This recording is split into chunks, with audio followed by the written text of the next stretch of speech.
छत्तीसगढ़ से संबंधित top 10 news लेकर के उपस्थित हुआ हूँ।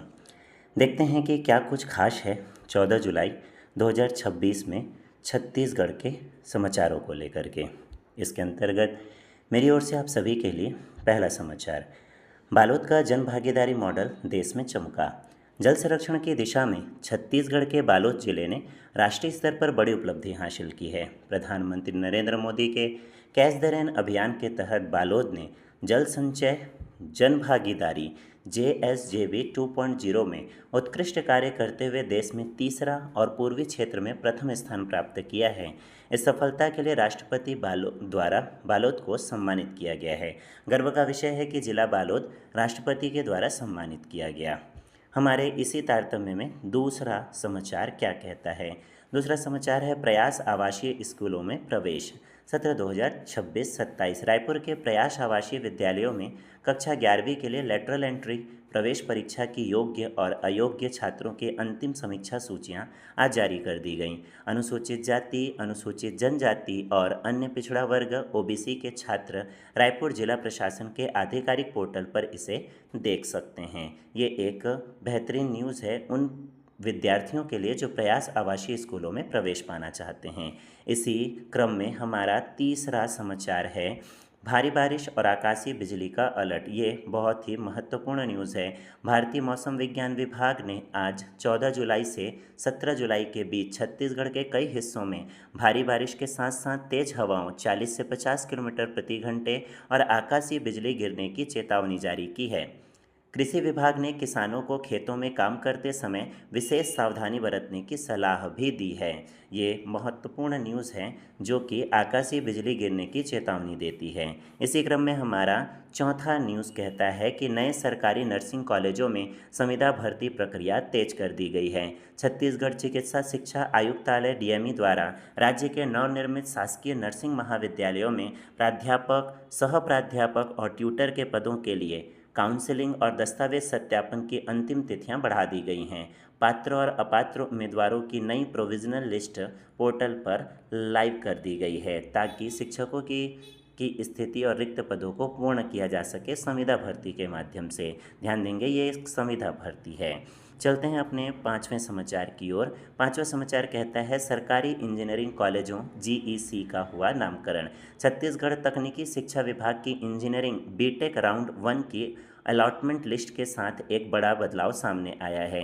GEC रायपुर और GEC बिलासपुर को अब आधिकारिक रूप से रीब्रांड कर Chhattisgarh institute of technology CIT के नाम से जाना जाएगा। ये एक अच्छा न्यूज़ है जो कि नामकरण को प्रदर्शित करता है। चलते हैं अपने अगले समाचार की ओर। हमारा छठवां समाचार है, विशेष तो नहीं कह सकते परंतु विशेष है। मिशन शक्ति योजना के तहत संविदा नियुक्तियां। महिला एवं बाल विकास विभाग के अंतर्गत संचालित मिशन शक्ति योजना के तहत रायपुर संभाग में IT असिस्टेंट और सखी के केंद्र प्रशासकों पदों के लिए भर्ती आवेदन प्रक्रिया के लिए स्क्रूटनी कमेटी की प्रारंभिक रिपोर्ट जारी कर दी गई है जो ये तय करेगी कि किसकी भर्ती इस पे होनी है।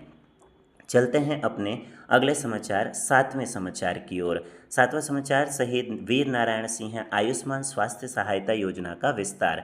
राज्य सरकार ने इस फ्लैगशिप योजना के तहत राज्य के 77,20,000 से अधिक परिवारों को 5 लाख तक का कैशलेस इलाज देने की मॉनिटरिंग तेज कर दी है। चालू वित्तीय वर्ष के लिए इस योजना में 1500 करोड़ रुपए का बजट प्रावधान रखा गया है। ये बहुत अच्छी योजना है और ये लाभ बहुत से हितग्राहियों को मिलेगा जो कि वास्तव में इसके लाभार्थी बनेंगे। चलते हैं अपने अगले समाचार आठवें समाचार की ओर। कोंडागांव को एनीमिया मुक्त अभियान में राष्ट्रीय पुरस्कार दिया गया है। गर्भवती महिलाओं और किशोरियों में एनीमिया खून की कमी को दूर करने के लिए चलाए गए विशेष स्वास्थ्य अभियान के लिए कोंडागांव जिले को राष्ट्रीय स्तर पर प्रथम पुरस्कार से नवाजा गया। ये छत्तीसगढ़ के लिए गर्व का विषय है कि राष्ट्रीय स्तर का पुरस्कार जिला कोंडागांव को गर्भवती महिलाओं और किशोरियों में एनीमिया की स्थिति में सुधार करने के लिए मिला है। और मुक्त ही, सुधार ही क्यों, पूरा मुक्त ही कर दिया गया है। हमारा अगला न्यूज़ है 9वें नंबर पर दंतेवाड़ा का भुलेर गांव बना नया तीर्थ स्थल। धार्मिक पर्यटन और स्थानीय आस्था को बढ़ावा देने के लिए दंतेवाड़ा जिले के भुलेर गांव में स्थित अंदल कोसम माता मंदिर। ध्यान देंगे, सीजीपीएससी और सीजी व्यापम के विद्यार्थी परीक्षार्थी प्रतियोगी इस बात का ध्यान रखेंगे कि ऐसे प्रश्न आते हैं। तो दंतेवाड़ा जिले के भुलेर गांव में स्थित अंदल कोसम माता मंदिर को राज्य सरकार द्वारा आधिकारिक तौर पर तीर्थ स्थल घोषित किया गया है। इसके विकास के लिए विशेष फंड जारी भी किया गया है। ये न्यूज़ बड़ा महत्वपूर्ण है। चलते हैं अपने अगले और अंतिम 10वें समाचार की ओर। ग्रामीण डिजिटल नेटवर्क सर्वे में छत्तीसगढ़ के डाक सेवक शामिल किए गए हैं। दूरसंचार नियामक प्राधिकरण ट्राई और डाक विभाग के बीच हुए राष्ट्रीय समझौते के तहत छत्तीसगढ़ के ग्रामीण अंचलों में मोबाइल कनेक्टिविटी की कमियों को दूर करने के लिए सर्वे शुरू हुआ है। राज्य के ग्रामीण डाक सेवक जीडीएस एक विशेष एंड्रॉयड ऐप के जरिए गांवों में मोबाइल नेटवर्क परफॉर्मेंस का लाइव डेटा जुटा रहे हैं। ध्यान देंगे कि छत्तीसगढ़ के अभी भी कई दूरस्थ स्थल हैं जहां मोबाइल नेटवर्क की सुविधा बहुत अच्छी नहीं है। इस मोबाइल नेटवर्क की सुविधा को बेहतर बनाने और वहां के ताज़े रिपोर्ट को देखने के लिए ग्रामीण डाक सेवक छत्तीसगढ़ राज्य के ग्रामीण डाक सेवकों को एक विशेष मोबाइल एंड्रॉयड ऐप दिया गया है, जिससे वे मोबाइल नेटवर्क परफॉर्मेंस का लाइव डेटा जुटाकर सरकार को रिपोर्ट करेंगे ताकि सरकार इस पर मुख्य परिवर्तन करके सुविधाओं को बेहतर बना सके। तो दोस्तों, ये था मेरी ओर से छत्तीसगढ़ से संबंधित आपके लिए टॉप 10 समाचार।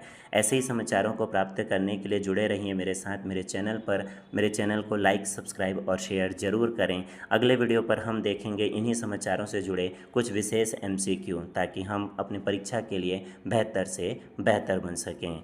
आगे अच्छे से अच्छे कंटेंट मैं आपके लिए ला सकूं, उसके लिए जुड़े रहिए मेरे साथ। बहुत बहुत धन्यवाद।